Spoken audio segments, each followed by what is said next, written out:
Hi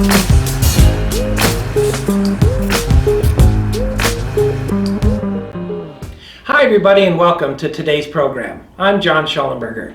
Today we're going to be visiting with a very special and a very dynamic lady. Somebody that I've known for 5 years within the city of San Bernardino. She's an advocate for many people. She's a volunteer in her community.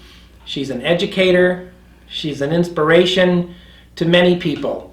And I'm excited because I've been wanting to get her on the program for a while, and finally she's very busy.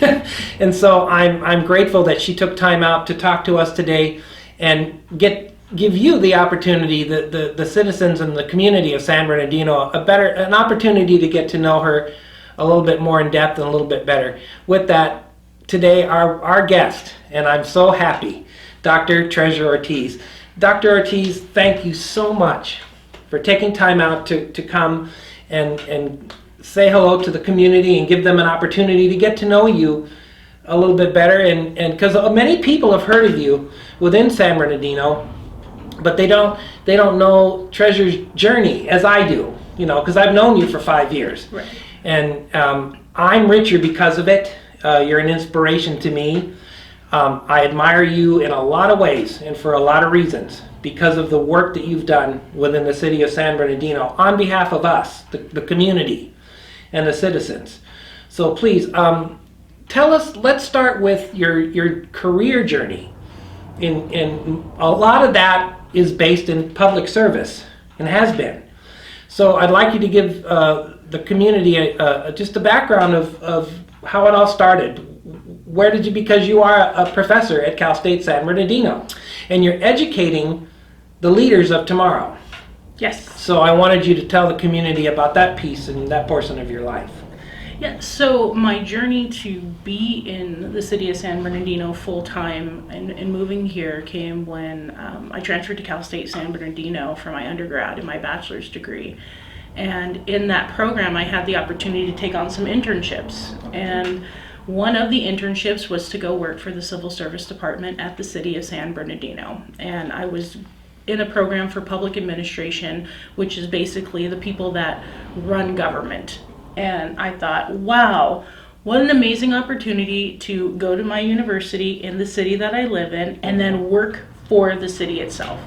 And giving back. That's it, because that's what public administration is. That's what public service is. And really what people got into is the ultimate way, besides nonprofits, to serve the public is to work for your government, because government is of the people and by the people. Right. So this was amazing, and I got to come in with my skills and abilities, especially technology. When I started at the city of San Bernardino, they sat me in front of a typewriter. And they were right next to my computer, and they were like, we use the typewriter. And just being able to evolve in that position, I hired for our police department for multiple years, and was able to take their training and physical agility and testing from a 1.5-year process down to 6 months. Wow. And we had a 99% fail rate. I was so excited to be able to use different mechanisms for screening to get us to 82% fail rates, which doesn't seem like much, but trust, when you need cops as bad as we do.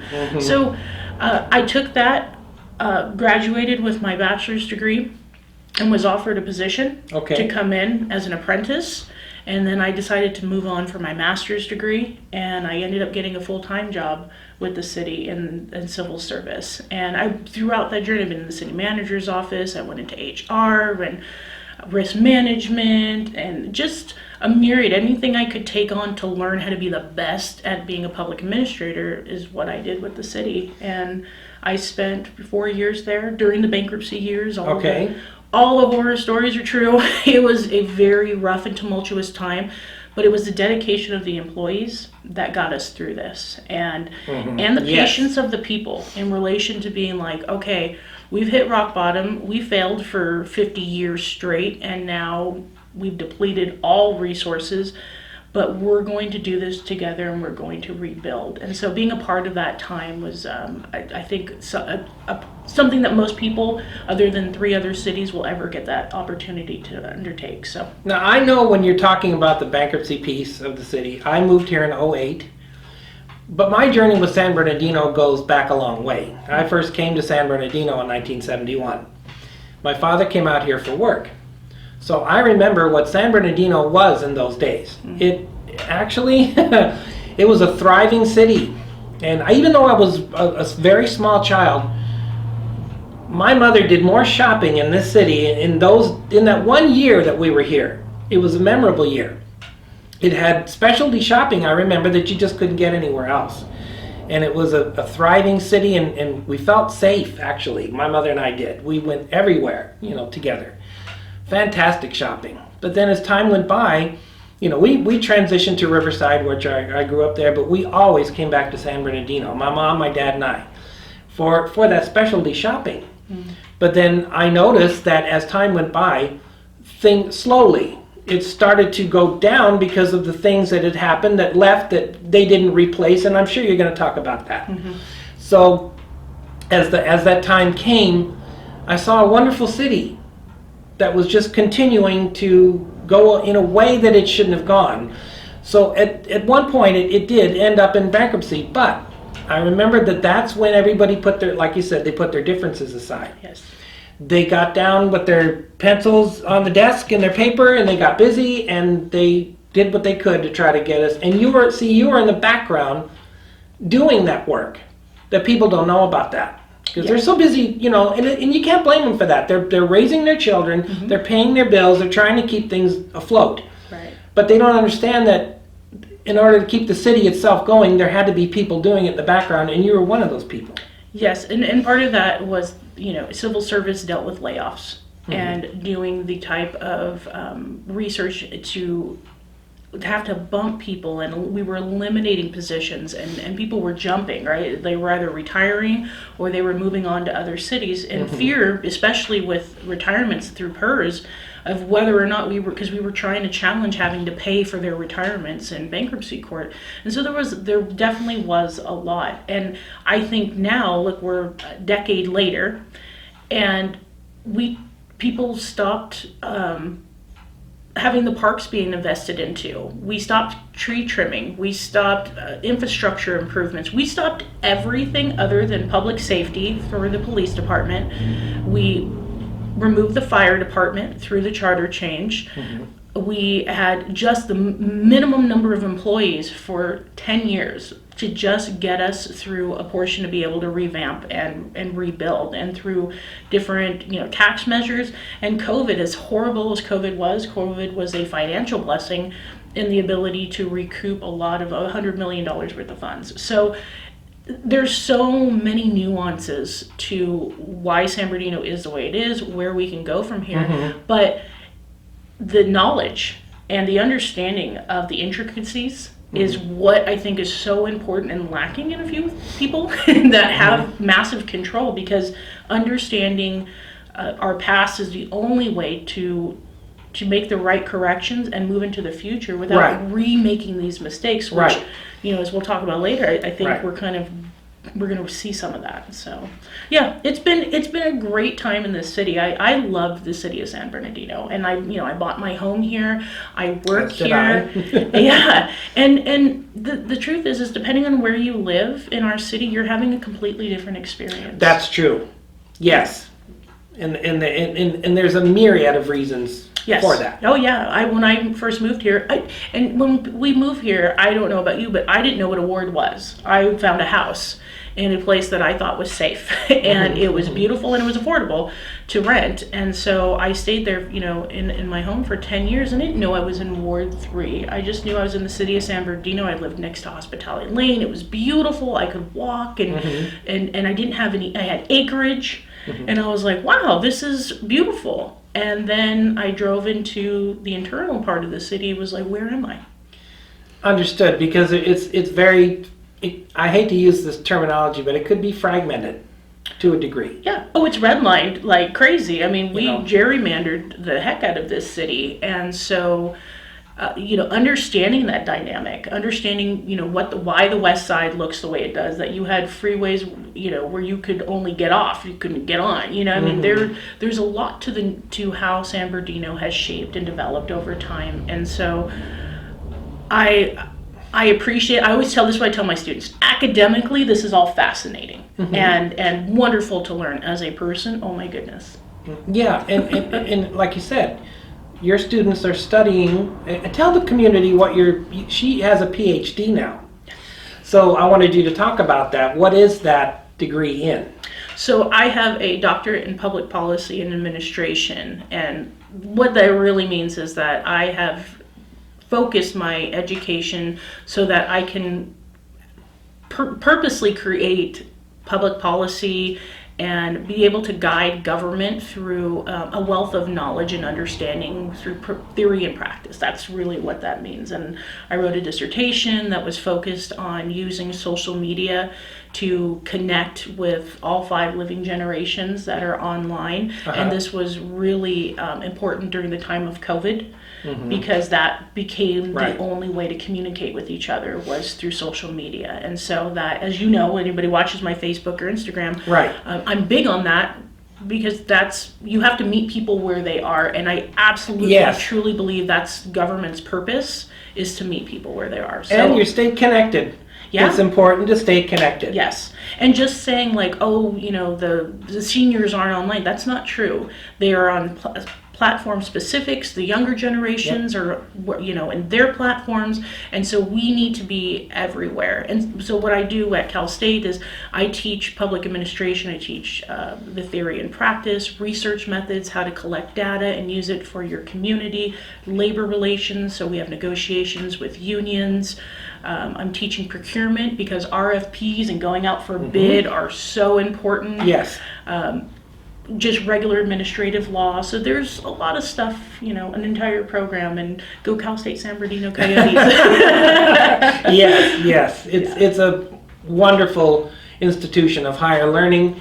It has a fabulous reputation, and students from all over the world actually come to live and go to higher education. Yes. At Cal State, in a wonderful part of our city. That's very nice. It's a nice area to go and further your education. It is. It's beautiful. The development that has taken place in the 5th Ward is just phenomenal. The new housing, the new development of eateries. Look, this is one thing I think that has always been so frustrating to me about our basically financial failure. We're a college town.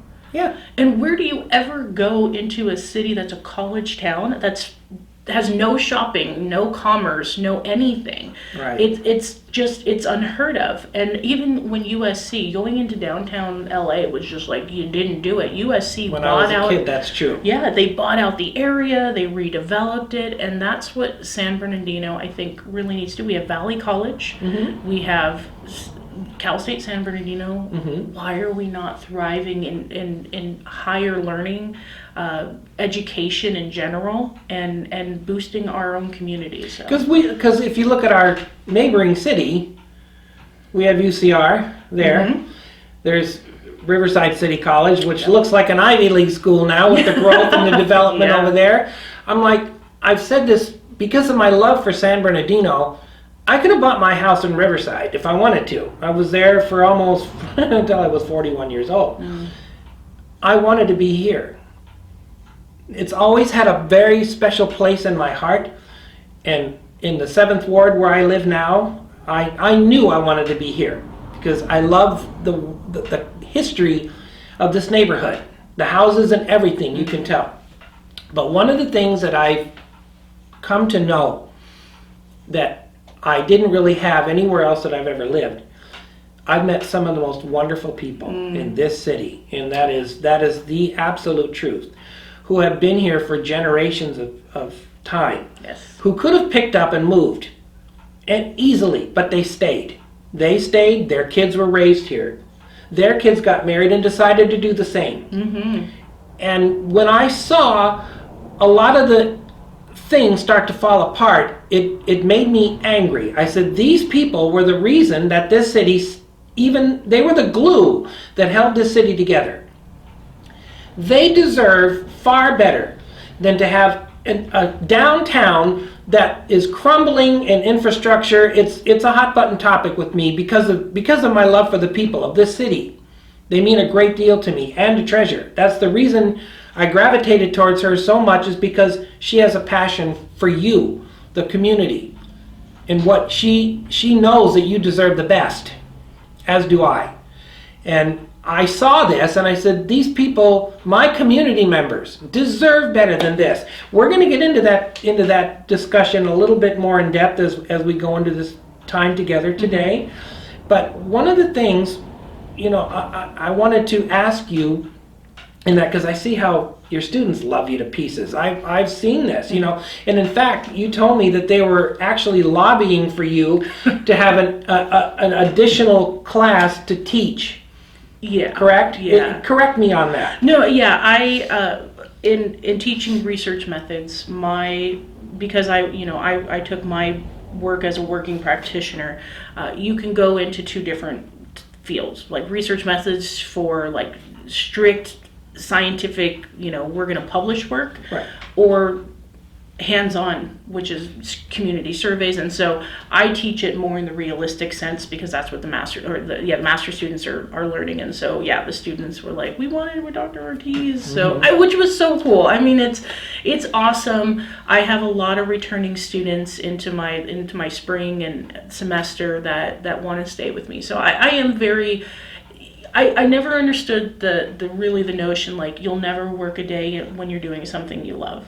And that is for me at Cal State. I adore and feel so honored to have this position and be in this place, to come back to my own university as an alumni. See, I love that. Yeah, and talk to people. Like, it's a conversation. We do this 24 hours a day, 7 days a week, and we're living and breathing. That's what public administration is. It's a living and breathing field. Government never stops, and we're constantly having to ebb and flow. And what happens, on a Wednesday night hits the community, Thursday morning, and that is so fascinating. So I have the greatest students. They're county, San Bernardino. They're from different cities, from university themselves, and they are going to be the next great leaders of our entire country. And I really hope, as I'm trying to work my way in, is that they will become the new breed of elected officials, scholarly practitioners who take the knowledge from the inside and use it to effectuate great change in their communities. You're helping to shape them into that, and that's one of the things that I admire, is because of your true passion for these young people that you're helping. They're the future. Yeah, I don't want to do this forever, do you? They got to take care of me when I get older. Yeah, so no, that was one of the things that was so admirable to you, about you, to me, is that you weren't in it for any of the prestige. You weren't in it for I got a PhD. Treasure is ladies and gentlemen, Treasure is one of the most down-to-earth people you will ever meet, who is blessed with learning and growing in higher education, and it's so admirable to me, because I've known people from a lot of different walks of life, and I've met people who have higher degrees, such as yourself, that I'm not, in the impression that I get is I'm not on their intelligence level, so they won't, there's nothing in common with me to converse with. But you don't treat people that way. You're a genuine person who wants to grow as an individual and seek and learn higher education, because it's something you really enjoy. But not only that, you want to pass what you've been given on to other people. And you want to do it in a way that's going to help them, prepare them for the future. And I think that's wonderful. There's so many things about you that I tell people all the time. What can I say? You've been such a great person to come along in my life, and all the things that you've brought to me, just in our friendship and the community advocating that we've done together. Yes. And we'll get into that in a minute. But most people hear about you. Not everybody takes the opportunity or the time to watch some of your podcasts. I do, and they're very educational, and they're easy for people like me to understand. You break it down in a very easy, comprehensible way. so that the community understands what's happening around them, so that they're educated, but yet they're informed. That's the whole thing. That's part of your public service to us, the community, because you care. It's genuine. It's not something that you're forced to do, Treasurer. It's something that you say, I have to do this. Yeah, well, it's been fueled by seeing the other side of the aisle. Like, being a public administrator, you're neutral. Like, you get the job done, you take care of services, and you don't have a say. That's not your position, constitutionally or, in job description wise. You are the implementer of the policy decisions. And so stepping over that into the political realm, my goodness, you can't be quiet.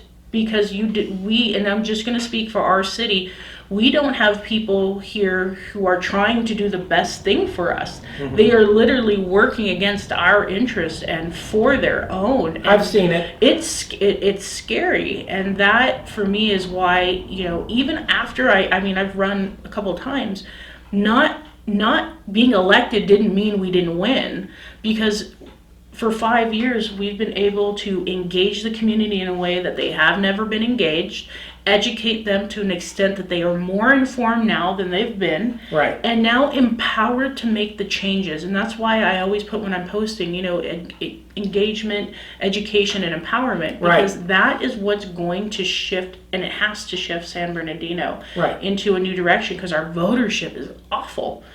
And I was one of those people. I would vote for president, and I wouldn't even think about, who my local officials were, because, I lived in cities, and you've lived in cities that ran, and they worked. I never thought about it before, until just before I moved here. I got involved with the councilman in the ward that I lived in, and he and I got things done for public safety.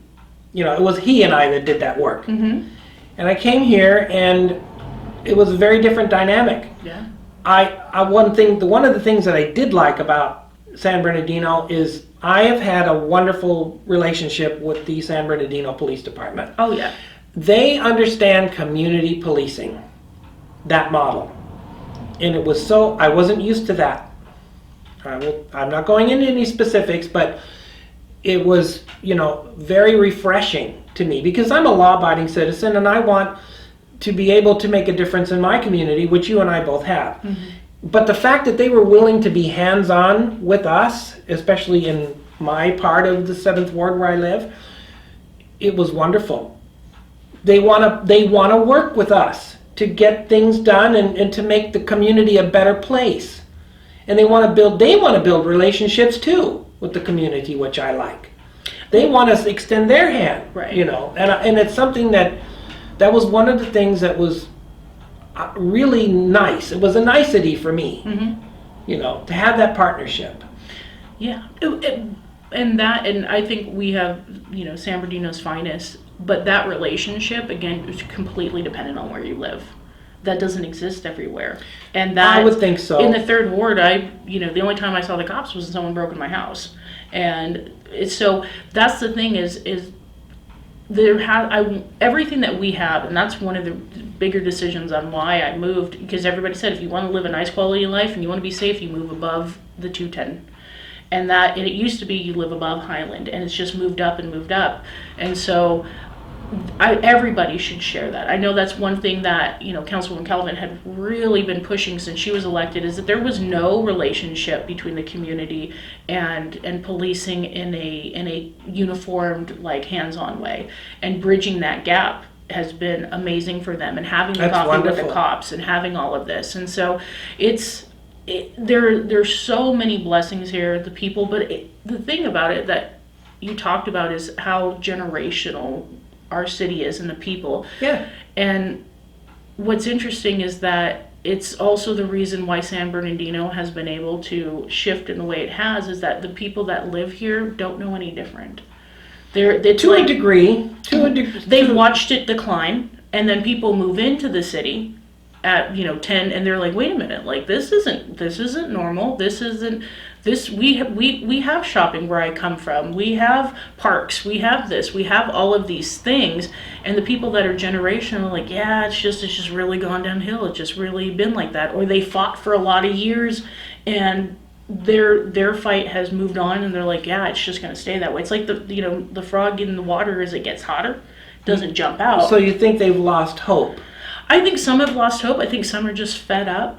I think that some are most are busy working and trying to get through their daily lives. Right. And it's just like it's challenging for a lot of people in a lot of ways. So that's what I like about people like yourself, and you mentioned Councilperson Kimberly Calvin. Mm-hmm. I just adore her. She is such a public servant. That's a whole show for a whole other time, because she is one lady that is just, she's the whole package. If we did not have her, we would be in so much trouble with, just everything that she's brought to the table and brought to light and has stood up for has been amazing. And that's one of the reasons I even continued into this, is because there is a good person out there who is fighting for us, and we need more of that. All of us, not just her ward. No, us. That's why everybody calls her, because she's a council person. She's been able to do that beautiful thing while we're all working to do what's best for our ward. Mm-hmm. Everything we do collectively is for the city. For the city, and I like that people have that mindset. They're not just stuck in their little corner. Well, we're going to take a little break right now, and when we come back, we're going to segue into more of what Treasurer and I together have done in our community as far as being visible and present within our city government. So please, don't go away. We'll be right back.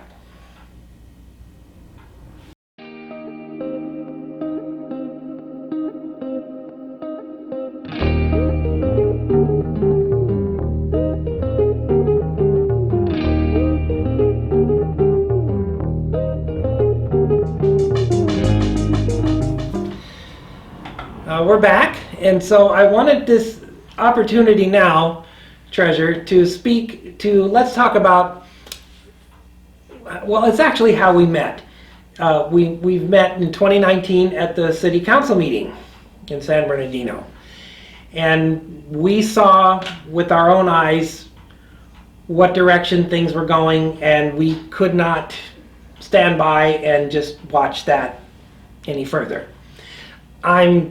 I have to speak the truth, as you always do. So this is one of the things that I admired most about you, was that you were not afraid to speak the truth. Some of us were a little hesitant. We didn't know how to approach it, but Treasurer, you were the person that said speaking the truth is the best policy, because it brings an awareness, and it requires attention, and it also oftentimes requires change.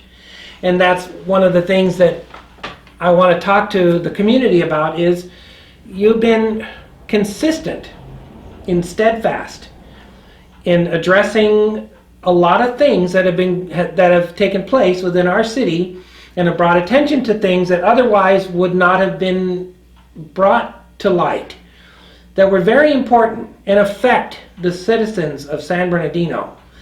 And in that journey, it's led you to, many people have asked her to, and a lot lately have asked you to run for office.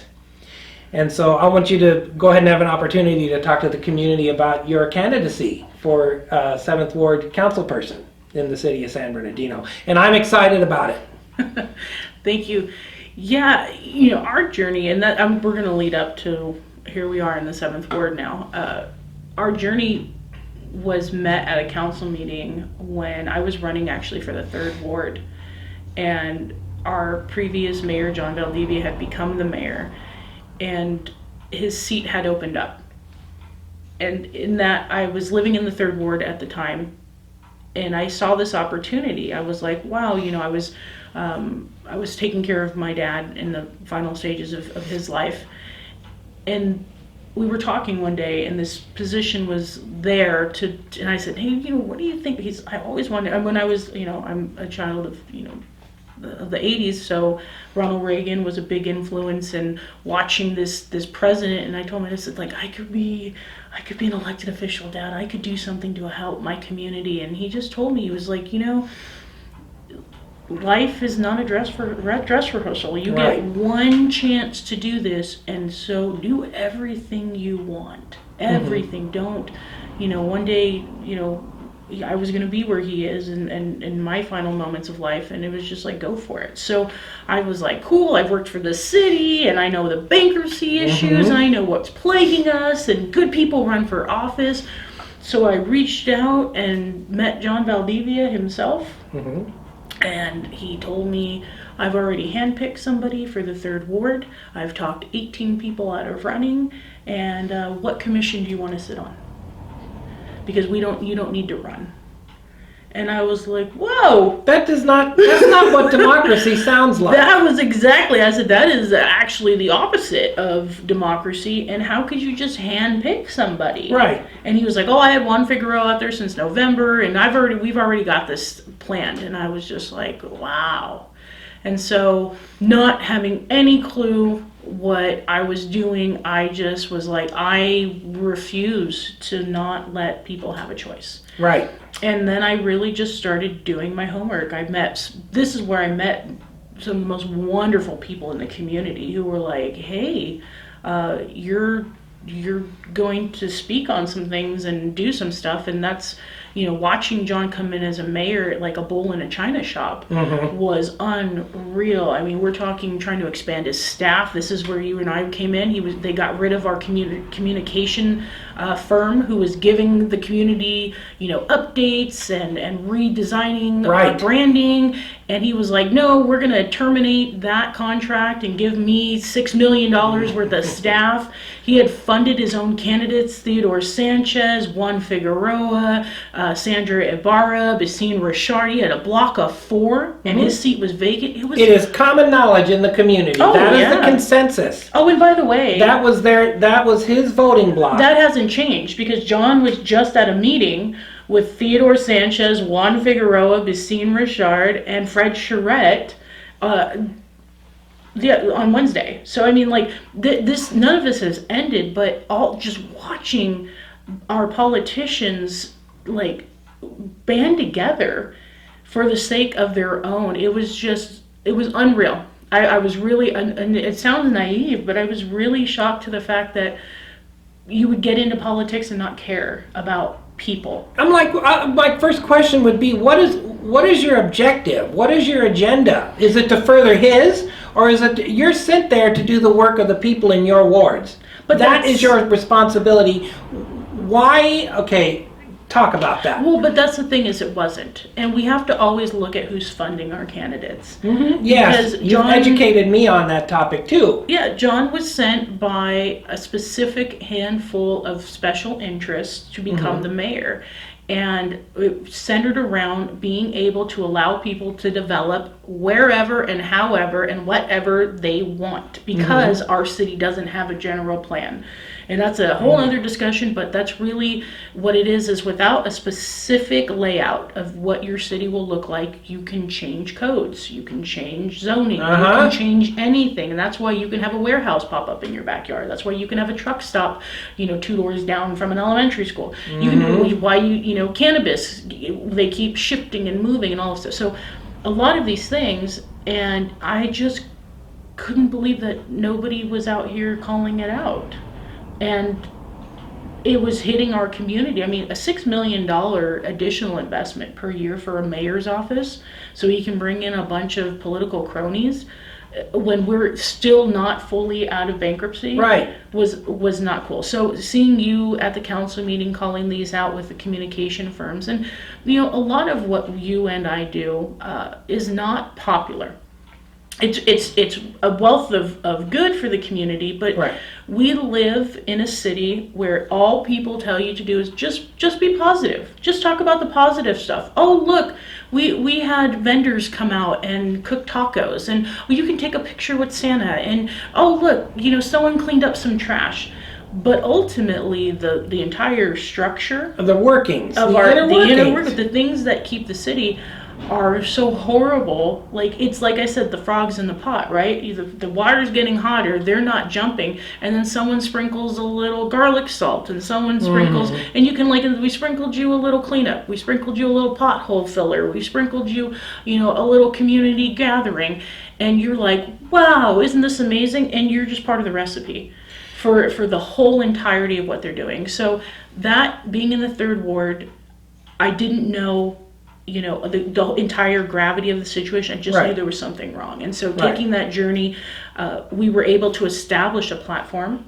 And while I didn't win, it really propelled me into saying, like, okay, we don't just move on. You don't win an election and go away. Right. You stay. And you stay in it. And I went to every council meeting and I read every agenda, and I was like, oh, that dude's a crook. And hey guys, guess what? You caught things on the agenda that otherwise would not have been caught by the community. And it's happening in plain sight, by the way. I think this is something I get a lot from, especially council members when they get caught. You have spies, and you have all these people telling you what's going on. And the truth is... you put it on the agenda. That's right. It's on the agenda. You go out, these people are not quiet about how corrupt they are. No. They talk about it, they brag about it, and everything comes back. There are no secrets. No. And so that's been a very good mechanism in a way, but having that knowledge, understanding the nuances of government is what allows me to see what they're doing, because they don't have an understanding of basic government. Right. So they're thinking like, oh, we got away with this. And I'm like, no, because that dude's on your 460s.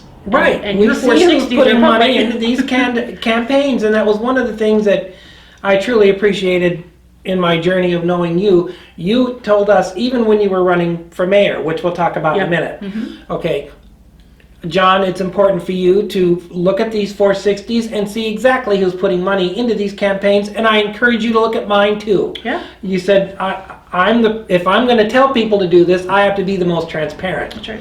And I learned a lot about reading these 460s, and I saw who was putting money, even in the last mayoral campaign, which I will be speaking to in the coming days at the council meetings, because I have some questions about that. As a community, a taxpayer in the city, a community volunteer, we'll get into that at a later time. But let's talk about when you ran for mayor. I says, you really, truly were happy staying the course, but so many people came to you. I had been with you out in public a couple of times where people had said, Treasurer, are you going to run for mayor? And she said, John, too many people are asking me, it's a calling. I need to do this. Well, originally my goal was not to. I mean, most people know that. I was working with the council to get a amendment vote to the people for the charter to eliminate the position of the elected mayor. I agree with that. And I thought it was great. I said, look, we've gone to a council manager form of government. This mayor at large nonsense. We're paying someone $125,000 for nothing. For no accountability of any kind. They don't have to come to a meeting. They don't have to do anything. And they have the ability to completely stop progress with a veto. With a veto. Which, complete nonsense. So my goal was I was going to go champion that. I was going to walk for that. And here we go. John Valdivia, the mayor, has the ability to veto the public's ability to govern what they want out of their own charter. And I was like, good Lord. We can't let this happen. I couldn't let it happen. So I sat back, because I had originally, they weren't going to put it on the charter. I had said I was going to run. They said, a vote went through, and I pulled back. I said, I'm not going to run for mayor. And then it went away, and people were like, please don't do this. Like, please stay involved. You can't.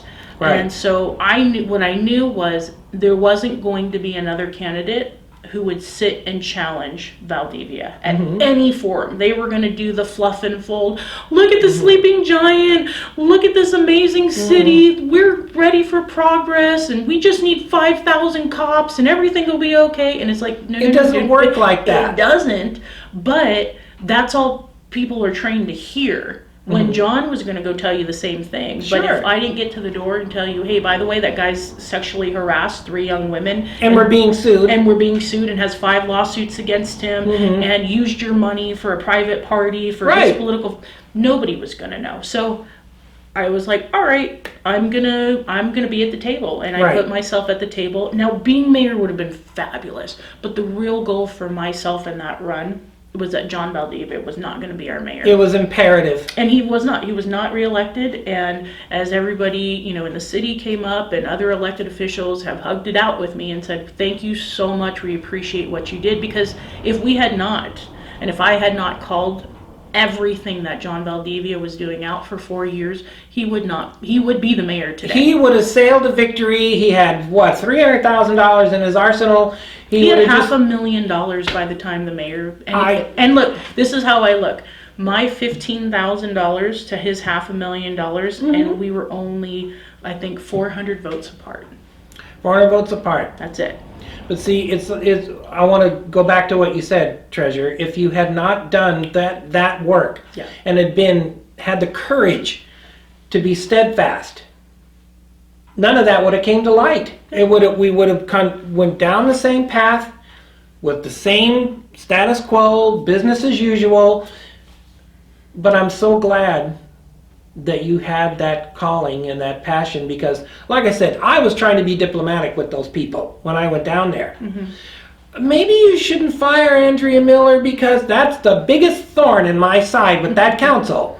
It still is. We cost the taxpayers of this city $750,000 in lawsuits. It brought bad publicity to our city, and we lost a fabulous city manager who helped us get out of that bankruptcy. But that's another story for another time. Right. But it's one topic where the voting bloc was in lockstep with the agenda, and not only that, we did things like cut the pay of the city clerk and the city attorney when they were hired officials. We had this lawsuit with these young people that he got access to because his voting bloc gave him an opportunity to change the municipal code, giving him oversight over these people. These are the things that frustrate and infuriate the community. That Treasurer is actually bringing this stuff to light. She was speaking to it. And that's the reason, had you not done that work, Treasurer, it would have been far worse. There would have been, people would have continued to been victimized in our city government, our city employees, or people at large, had you not brought this stuff to light. No, and that's the truth. And with that comes a reputation of being negative, a reputation of always wanting to talk about the problems. And the truth is, as I see it, and this is just my own political philosophy, is you can't solve a problem you're not even willing to acknowledge exists. Right. And that's what you have. But that's what you have every 2 years in this city, is a bunch of people who will stand up and come to your door and tell you, everything's okay. We just have to fix a couple little things. And you're like, homeless is a huge national problem. How are you just going to smile your way through it? Or you picked up a piece of trash, or you took a photo with a shovel in your hand and talked about, look, I'm doing real work. The real work is the truth. And I have Robert Porter always tells me, one of the things that Dr. Margaret Hill told him was that you catch more bees with honey than you do with vinegar. And that's very true. But you have to realize that the honey in this city is poison. That's very sweet. And the truth is the vinegar. And that's hard to swallow. And you can't just want the nice and pleasant stuff, because it's like the Gilded Age. It's that very thin line of gold underneath an entire mess. Let's just get the mess out of the way. No pain, no gain, Treasurer. None. That's it. We have to accept the truth and face that reality, or that hill. And once we start climbing that hill, when we say, hey, okay, now we got to fix this. Well, and that's what our mindset is. We've got to fix this. It's the road to recovery. Remember, anybody that's gone through the first steps of recovery is hey, I acknowledge there's a problem that I need to amend and change in my life. That our city has to do that, and they have to put people. And I know it's hard, because look, really great. We have amazingly talented, high-level professionals that would make fantastic elected officials. They don't want to be in the dust and the grime with these other people that show up here that know nothing but are willing to mud wrestle just for a thought of this piece of political wealth they think they're going to gain. And so people stay out. And that's the sad part. It is, but that's why I didn't want to run after running for mayor. I was done. I said, hey, you know what? I'm moving on in my education. I'm taking myself in a different direction, and I don't want to keep doing this. Like, I don't believe I have anything more to tell the people. I didn't tell you last year when you didn't elect me, or it's like I'll find another avenue. I'll do it through education. But our ward said that's not okay. But again, Treasurer, it's not who you are. You are a person who I can't not be involved. I can't stand by just because this so far has been I'm going to stay in it. I'm going to stay in the, not the fight per se, but I'm going to stay in the path of change because I know it's possible. I do. And that brings me to wanting to talk about your running for council in the 7th Ward in the city of San Bernardino. And a lot of people are very excited about that, as am I, because I've wanted you. I said Treasurer Ortiz has earned a place in our city government. She's earned this because of the work that she's done for our community in bringing out the things that otherwise would have gone unchecked. We would have definitely headed towards another bankruptcy. That's how I feel. Because if you hadn't have brought a lot of things to light, a lot more would have happened. And we would have went down and we would not have recovered this time. So Treasurer, tell the community in the 7th Ward specifically why you want to run. What is it that you want to do? What do you want to accomplish? What's the purpose? What's the goal? So the friends and residents of the 7th Ward came and said that the momentum we've built over 5 years is something that they want to carry on. And that's truly why I put myself on the ballot, is for them. They want someone that will speak the truth and bring solutions. And for a lot of years, this is another reason that I was like, all right, finally, after months, like, let's do this, is I reach out to the council and I reach out to the mayor and I give them solutions. It's why Councilman Reynoso thanked me after 3 years of advocating for a emergency declaration on homelessness, because they're finally listening. But there are so many other things like, hey, we should be doing, we should be creating this initiative for homelessness. Oh, and by the way, are you looking at that tax? Are you looking? Right. I'm giving these people the answers. Right. And they're just. And you have been. I have been, and they don't take it. They don't do anything. Sometimes we do nothing, and I'm like, just try. So I want, especially for our ward, I want us to improve our infrastructure. I want us to take care of homelessness. It is first and foremost. Those are two of the biggest topics with me. Yeah, and a lot of the stuff that we have are just on the books. It's not this political. People think, to get anything done in the city, you gotta be best friends with 7 people. That's not true. No, at it isn't. all. It isn't. And what the 7th Ward needs in particular is already available to us. We just have to have a council person that wants to get it done, that isn't just, and you guys know, it's one of the reasons it's so hard to find, real pictures of me anywhere, is because I'm behind the scenes, I'm behind the camera. I'm not here just for photo ops. I'm not just here for, kissing the baby and shaking the hands. I want real work to be accomplished. Right. And I live here. This is my ward. This is my home and my neighborhood. And I want us to prosper. The 7th Ward used to be the #1 ward. Everybody wanted to live in the 7th Ward of the city of San Bernardino with the beautiful golf course and the manicured lawns. We are now #3. Right. We are behind the 5th Ward and behind the 4th Ward as far as home pricing, economic development, and safety. And creeping up right behind us and ready to take over is the 6th Ward. Kimberly Galvin has made some huge investments. I mean, bringing 20-year projects that were dead to life to open up commercial corridors. We're going to be bypassed because when you look at our commercial corridors of 40th Street and Highland, they're homeless havens. They're desolate, and the remaining businesses there have no hope. Like they've been left by the city. And so I want to build specific plans for Highland and 40th, and I want to team up with Sandra Barr II, who's on the other side of Highland, with Fred Charette, who's on the other side of 40th Street, and do something meaningful. And you have the experience, and the know-how. Yeah.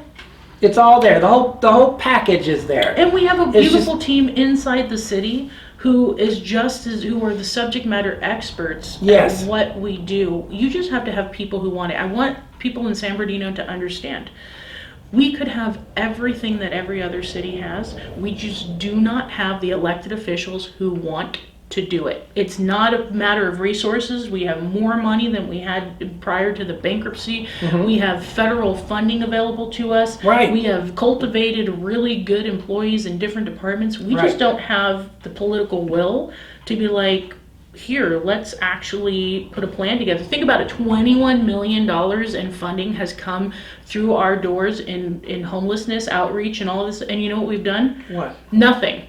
All we did was create a voucher program to move homeless people into hotels in other cities right before the point in time count, thinking that this is going to diminish the look and the number for the upcoming election. It's a charade. And it's not a long-term plan, because all these other cities are going to do is come to our hotels and be like, hey, we want to create a voucher program for you guys. And then you're going to see an influx of thousands of homeless people into the downtown hotels. What a great solution. Thank you guys. It's frustrating. It is. Now, you mentioned what bothers me is that when we, circling back to the 7th Ward, and I say this as a wake-up call for those in the country club area. Your neighborhood could become, and this is my personal opinion, you don't want to become the tour bus because you're the museum. Yeah. You know what I mean? Yeah. Because they were heavy hitters. When I got here, the 7th Ward was pulling the strings in the mayor's race because they were actively involved in government. But now the dynamics have changed. You're right. Vermont is the sleeping giant. It is. And it's a very different economy. It's a very different... $1 million homes. Very different everything. Yeah. You know, and now this wonderful, historic 7th Ward, I don't want to see it go downhill. That's why I want you in this position, because I know that you have the insight into the future.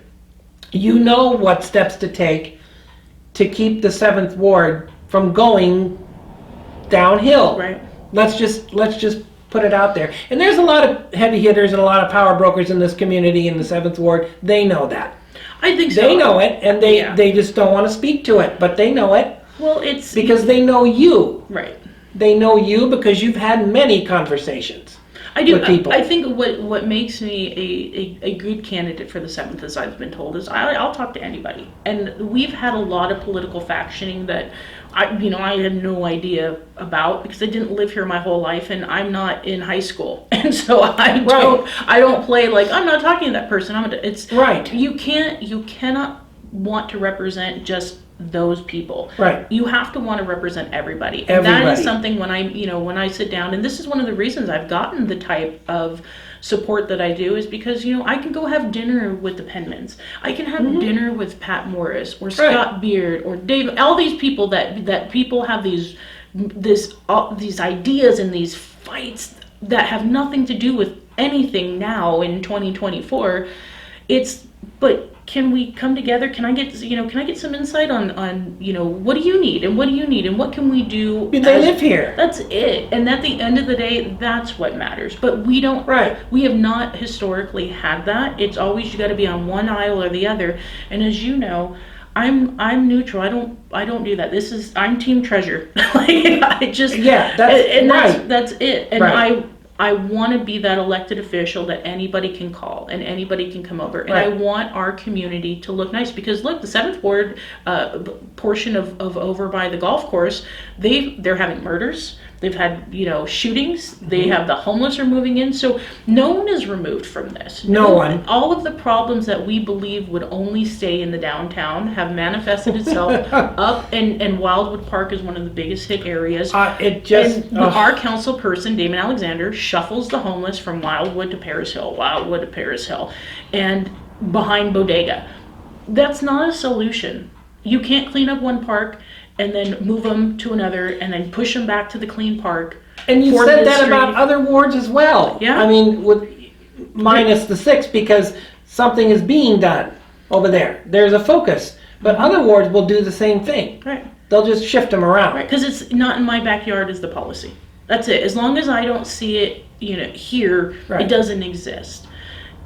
That mentality has to change because it's not working. It's really not. And as the economy shifts, as people, and I'm just my own economic theory, as we start to see as minimum wage rise, we're going to start seeing automation. And so people, the unskilled labor that are doing the minimum wage jobs are going to lose their jobs eventually. And that's only going to bolster the amount of unemployment and homelessness that we have. So we've got to really think about this in a long-term game. And that's what I want to do. I don't want to be a politician forever. I want to live a beautiful, quiet life without council meetings at some point. But while I'm here, I want to do something amazing with everybody around me. In the 7th Ward specifically, so that the community knows there are specific things you want to accomplish. Yeah, well, one great thing, this is something I look at, because we have new homeowners, right? We have people, the 7th Ward has a lot of new people that have influxed. A lot of transplants have come. And there's people that, like, I'm going to talk about myself. I bought my home by myself, and I'm doing improvements on my own. What would be great, and this is what I'd love to establish with our through code enforcement, is as we're collecting fines and we're going through these blighted areas and the slumlords and all this stuff, and we're collecting that revenue, I want to do a reinvestment program. I want to be able to create stipends through local owned businesses of landscaping, home painting, roof installers, and be able to go to our residents in the 7th, but everywhere else, and say, you're elderly and you can't, do your lawn. Here, we're going to pay a landscaper a $50 stipend to cut your lawn, even once a month, so that all your weeds are down. Right. Or you need some type of stucco improvements or something. We're going to work, and we're going to be able to do some things to help, one, bolster the local economy and small business owners, entrepreneurs, and then 2, to help improve our own neighborhood. And it's called improving it one door at a time. Right. What an amazing concept, right? Everybody wins. Everybody, and even homeowners that rent, because we know that rental homes tend to diminish quicker than your own home. Right.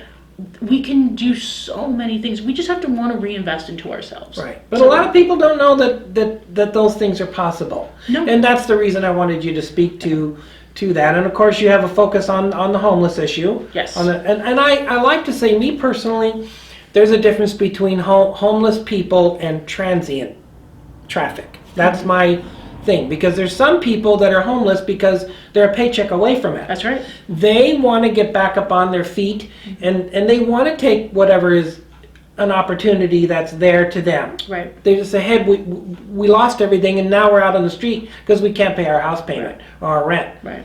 Treasurer says, I know where these resources are, and those are the people that want the help. Right. There are those on the street for whatever the reason. And I can speak to you from my own experience. I had 2 brothers that lived on the streets. Both of them died, before 60. My brother lived on the streets in Riverside by choice. He had habits and he wanted to live his own life. And so he said, if I need your help, I'll ask for it. Right. Okay.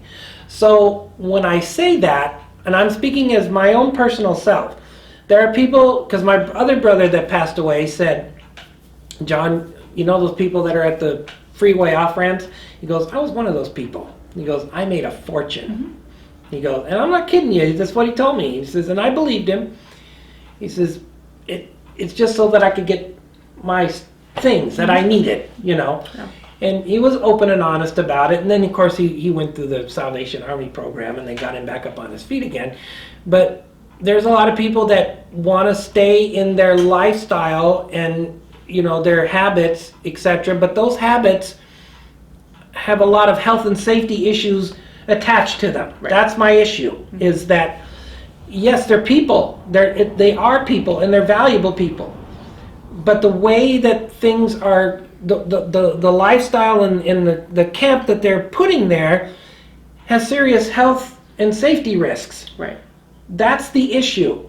And it's not about, for me personally, of course they're entitled to their civil rights, but they're also entitled to health and safety, and they need to be in a place where they can get that. Right. You follow me? Absolutely. Because that's what a lot of the community is complaining about. Right. They're saying these people are defecating, they're doing their drugs, their needles, or this, they're that.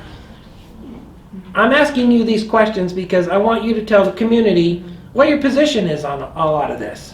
Well, as some know or don't know, I guess, I was the only advocate in our community asking for the passage of Laura's Law, which is right now the only state legislation that allows for any homeless person or unhoused person that comes into contact with law enforcement through a crime and has an addiction or a mental illness, instead of being put into jail, will be put into a treatment facility.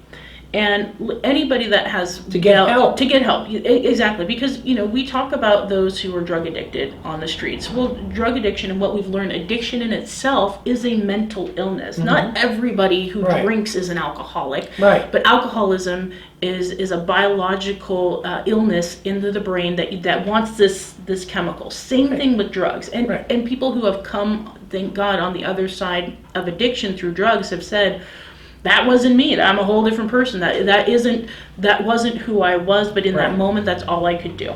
And what we tend to think is, well, that you should just be with your families, and you should just get families should be responsible. Well, they don't want them. They push them away. They don't want them. How are you going to have a drug addict living in your home when you yourself have to work? I would never trust a drug addict in my home. They're not in their right mind, is what they say. That's right. Or if you have someone that's suffering from a mental illness who is unmedicated and untreated, that's volatile for you. So there's a lot of stuff, which is why homelessness is this huge discussion. So we're just talking about mentally ill and addicted. You mentioned the people that are one paycheck away. We have unhoused working families. Mm-hmm. We have living in their cars. Yes, we have homeless children. We have homeless college students. We have homeless veterans and seniors. So my plan, what I want to do just in the 7th Ward, because working at the college and working with families, as you know, as a substitute teacher in the district and getting to know our children, I would like for the 7th Ward to focus on creating affordable housing solutions for college students and homeless working families. Yes. And be able to use what we have infilled lots for. And luckily, I had a great opportunity this year to go to El Monte and visit their Arc Life project, which is a affordable housing development. And you guys will be able to show the pictures we'll provide you. Nice. It's beautiful and quick, easy up housing that looked dormitory style. Okay. And so it can be for families and it can be for singles. And that's what I want us to look at here. I think the 7th Ward, which is extremely, single family resident focused, we need to be able to do that. We've got Cal State right down our street. And I am not, and I'm going to be, when everybody wants to know where I stand on this, I am not a huge advocate of ADUs. I'm not either.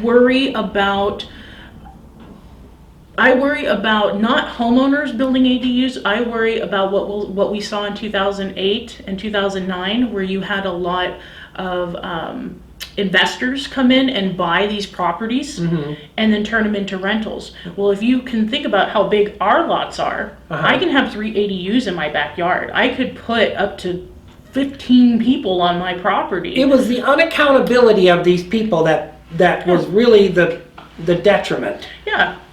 So I want us to be able to do something that's comprehensive and that works for everybody at the same time. And I think that would be my focus. As far as the mentally ill, people just think automatically San Bernardino is going to get patent. because it's been allowed to become this facility, but we have to advocate for that because you have Highland, you have Upland, you have Redlands. Everybody's looking to figure out what we're going to do with the mentally ill and the addicted. Right. We're still looking to bring the CARES Court forward, which will allow for more treatment facilities. Oh. Prop 1, you guys, is huge. It's going to bring in, I think, upwards of $65 million in the ability to invest into state-sponsored treatment centers. Nice. And get back. I mean, Ronald Reagan heard us when he made it illegal to institutionalize people in need and said everybody has a civil right to be on the street. That's inhumane.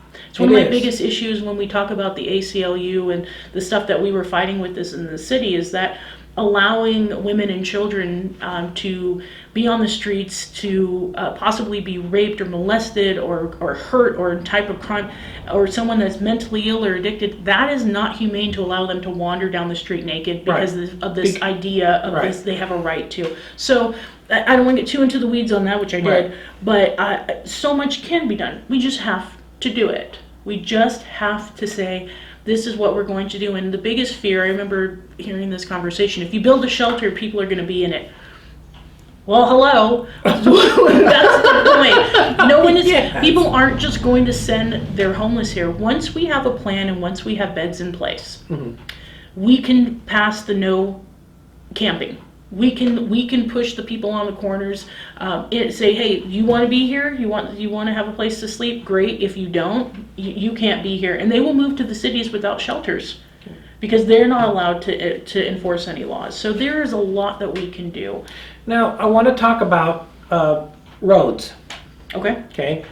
Briefly, just to say, a lot of the complaint has been, we have money, you guys have money downtown to give this new city manager 2 new deputy managers with no job description and no experience in it. There's money for that, but you can't get these roads paved. Yeah. Treasurer Ortiz knows how to get these roads paved. Yes. That's talk about that briefly. Yes, it is a plan I started promoting in 5 years ago, which I did not create, by the way. It was I worked for another city, and this was their idea. What they did is they used water funds, which are restricted, for the use of improving the pipes under the ground. Right, we see a lot of these main leaks where all of a sudden water's shooting up under our roads, and they got to shut it down. Well, that takes breaking up the streets. And when you break up the streets, then you have to repave them. Right. So what I want to do is I want to take the capital improvement funds that we allocate for paving, and I want to take that in conjunction with the water money. And so as we're moving down the streets, we're improving our infrastructure, and we are paving our roads at the same time with no additional cost. All these patches, these pothole, it's nonsense. And we can do it in 5 to 7 years and improve the quality of life in Absolutely. the city. You could take a paved road in one of the rougher part of towns. Just paving that road would inspire the people who live there. Yeah. They'd say, they're paying attention to us. That's right. It's an investment into them. It's an investment it's their money. It's their tax dollars. And they're putting it to work for them. That's right. And in addition to that, though, we have to put the truck routes in place because our streets are being tore up by these huge 18-wheelers. I've seen them. And look, this is another thing I want to talk about as we look at renegotiating our contract with Birtech for trash. 3 trash trucks every day is equal to 3,000 car miles. That's you driving up and down your street 3,000 times. Right. And this is three trucks every day of the week. They're coming, throughout our community. We need to make sure that there is a tax, but a fee in place that's helping us to replenish our roads and refix them as they're gaining, additional tax revenue from recycling our recyclables. So there are mechanisms and there are ways, but you got to be able to have that discussion at that level of knowledge. And I want to bring that knowledge and understanding to what we talk about on the dais. I think it's so important for us. See, these are the reasons I've asked you these questions and the reason that I wanted to have this time with you today. I wanted the citizens of San Bernardino to get to know who you are, and we've only just got a tidbit, but we've gotten so much in this interview. I know that you're the right person to take the mantle in the 7th Ward for our council seat there, because I know you, and you're genuine, and you're not beholden to anybody. You're beholden to the people of San Bernardino because you care about this community, you care about this ward, you live here, you pay your taxes here, you're a part of it, you educate our youth, our young leaders here in San Bernardino. You don't think about the things that you're doing, Treasurer, because you're just doing what comes natural to you as service. Yeah. Public and personal service to your community members. Is when I say personal, I mean talking to them, advocating for them, speaking the truth. It's someone had to come and do it, and while the men were hiding, God sent Treasurer. To coin a phrase, but Treasurer Ortiz, what can I say? Thank you so much for this interview.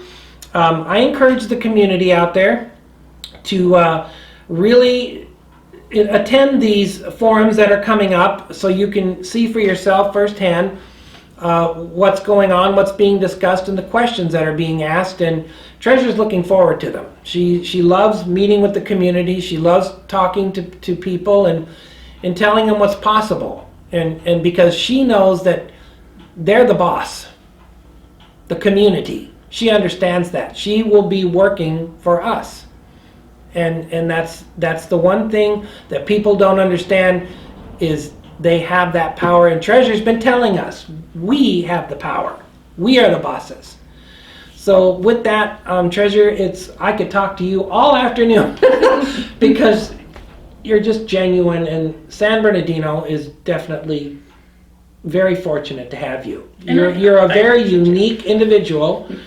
It's not many people like you that stay the course and continue to stay in it, but you have.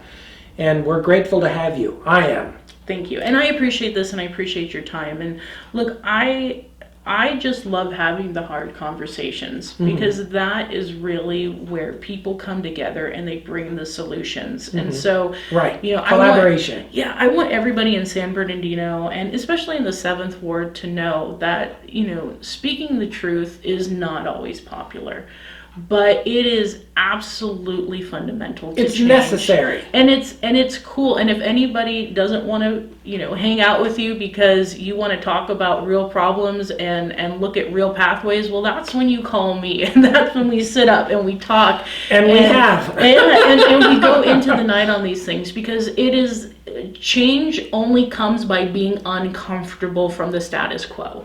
And that's what I want out of the city of San Bernardino. That's what I want my time here to be, in whatever capacity that is. I hope and want to be an elected official for my neighborhood and my friends. And in your city, because everything you do affects everyone. It does. Now tell the people where they can find you on social media. Yes, so you can find me at Dr. Treasurer Ortiz for City Council on Facebook. You can just put in the handle, the @ Treasurer for SB. On Instagram, same thing, Dr. Treasurer Ortiz for City Council. And then I also post to YouTube, and that is a show that I host called Wake Up San Bernardino. And you can find all of my stuff that I put online onto YouTube. And then I also post to Nextdoor. So if that's where you like to be, you can find me. And you can visit my website, treasurerortiz.com, and we'll be posting more stuff there as well. So I'm around. Dr. Treasurer Ortiz, thank you so much for being a guest today on the program. I've enjoyed every minute of this, and I know the community has a better understanding of and has gotten to know you a lot better, and I'm so happy I'm so proud and so honored to be called your friend and your community partner. So thank you so much. Thank you, John. Keep up the good work. I'm with you. I'm with you in it, right to the end of it. I'm going to walk side by side with Treasurer. Oh, good. We're going to knock on doors today. for the good of the community. And with that, I'm John Shollenberger. Thank you so much for watching. And again, visit Treasurer on her social media pages and stay in touch with her. She wants to stay in touch with you. With that, thank you so much for watching, and I'll see you again on the next one.